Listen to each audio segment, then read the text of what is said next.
You wake up tired, not physically, but mentally.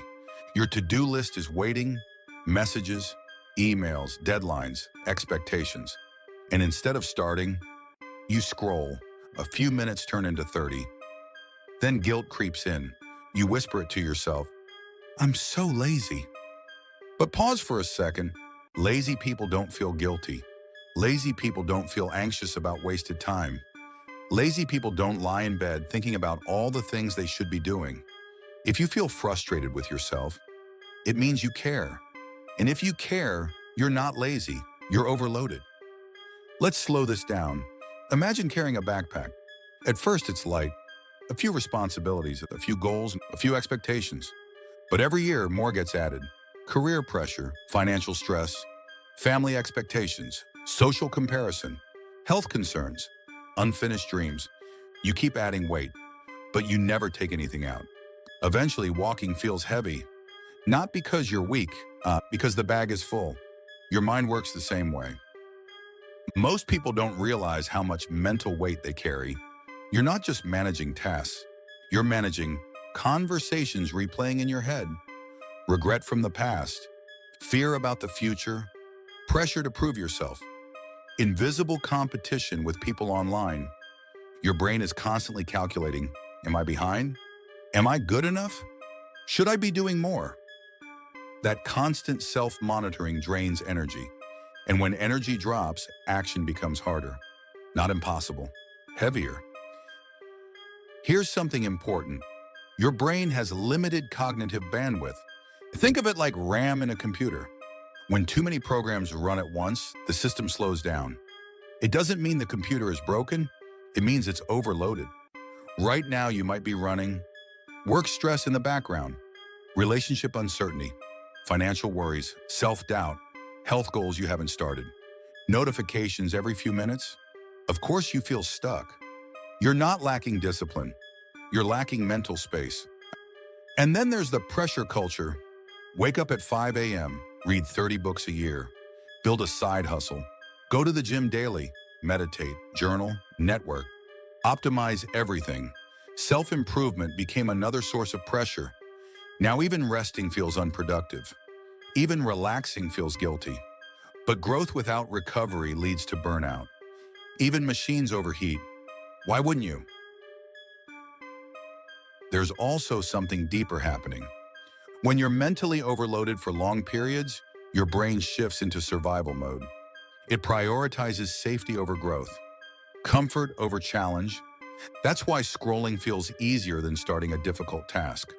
Scrolling is predictable, starting is uncertain, and an overloaded brain avoids uncertainty, not because it's lazy, because it's tired.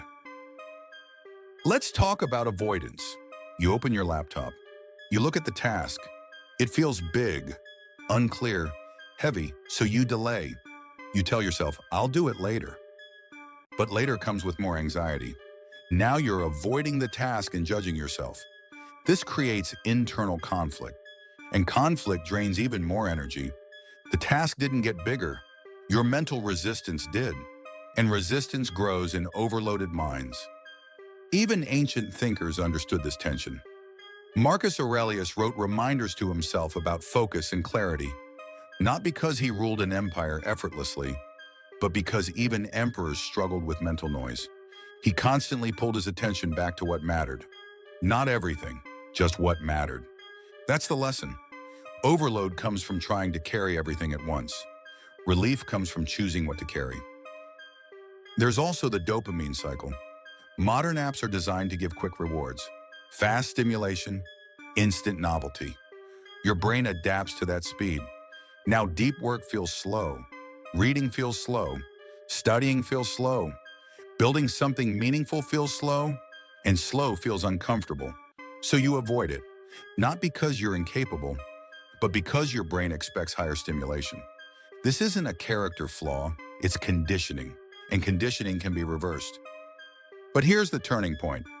If you keep calling yourself lazy, you attack your identity. When identity gets attacked, motivation drops even more. Because why try hard? If you believe you're fundamentally flawed, instead shift the narrative. Say this instead. My mind is overloaded. Feel the difference. One is shame. The other is awareness. Awareness leads to strategy. Shame leads to paralysis. So what does an overloaded mind actually need? Not more pressure, not more comparison, not more motivational quotes. It needs simplification, clarity, reduction. Start by doing something radical. Do less. Choose one priority per day, not 5, not 10, 1. When everything is important, nothing is. Focus creates relief. Next, create mental closure. Write down unfinished tasks. Send the message you've been delaying. Make the small decision you've been avoiding. Uncertainty drains energy. Closure restores it. Your brain relaxes when open loops close. Also, protect your attention like it's your most valuable asset. Because it is. Turn off non-essential notifications. Schedule focus blocks. Create physical distance from your phone. You don't need to escape technology. You need boundaries. Every interruption steals cognitive energy. Guard it. Another powerful reset is boredom. Yes, boredom. Sit without input. No music, no scrolling, no background noise. Let your thoughts settle. At first, it will feel uncomfortable. That's the withdrawal from stimulation. But after a while, clarity begins to return. Ideas surface. Breathing slows. Your nervous system recalibrates. Silence heals overloaded minds. Epictetus said we suffer more in imagination than in reality. An overloaded mind lives in imagination. What if I fail? What if I'm behind? What if I'm not enough? Most of those fears never happen, but they still consume energy. When you return to the present moment, just the task in front of you, the weight reduces because you're no longer carrying the entire future, just this step. You don't need a new personality. You don't need extreme discipline. You need capacity management. Think like a strategist. If your mental capacity is limited today, adjust expectations. Win small. Finish one meaningful thing. Build momentum slowly. Energy builds from completion, not from pressure. And remember this, high performers aren't people who never feel overloaded. They're people who recognize overload early. They simplify quickly. They rest intentionally. They focus narrowly. They don't try to be everything at once. So the next time you feel stuck, before calling yourself lazy, pause, breathe, ask, what is mentally draining me right now? Name it, write it, reduce it. You'll be surprised how much lighter you feel when you stop attacking yourself and start managing your load. You were never lazy. You were overstimulated, overcommitted, overthinking, overpressured, and underrested. There's a difference, and that difference changes everything. Because when you remove the overload, your natural drive returns, your clarity returns, your discipline returns. Not forced, not fake, natural. You are not lazy. You are human. And a human mind, when given space, becomes powerful again. There's also the weight of comparison. You open your phone and see someone succeeding, someone earning more, someone traveling more, someone building faster. Your brain doesn't process context. It only sees the gap. And that gap feels like pressure. But comparison multiplies mental load. Because now you're not just doing your work, you're measuring it against everyone else's. And measurement without self-compassion turns effort into stress. Another hidden source of overload is perfectionism. You don't start because it has to be perfect. You don't post because it has to be flawless. You don't try because failure would confirm your worst fears. So you wait, and waiting becomes another open tab in your mind. Perfectionism isn't high standards. It's fear disguised as ambition. And fear is heavy. When you allow things to be imperfect, you free up mental space. Progress relieves pressure. Perfection multiplies it. Here's a powerful shift. Instead of asking, how do I become more disciplined? Ask, how do I reduce unnecessary friction? Make the task smaller. Make the environment cleaner. Make the next step obvious. Discipline feels hard. When the path is cluttered, clarity reduces friction, and when friction drops, action becomes smoother. Also understand this.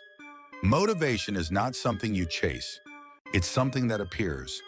When resistance decreases, when your mind isn't overloaded, you don't need constant motivation, you simply act. Think about a time when you felt clear. You didn't force yourself. You moved naturally. That's your baseline. That's who you are without overload. There will be seasons in life where your capacity is lower, stressful periods, transitions, uncertainty. Don't immediately assume something is wrong with you. Ask what you've been carrying. Ask what you can release. Ask what truly matters.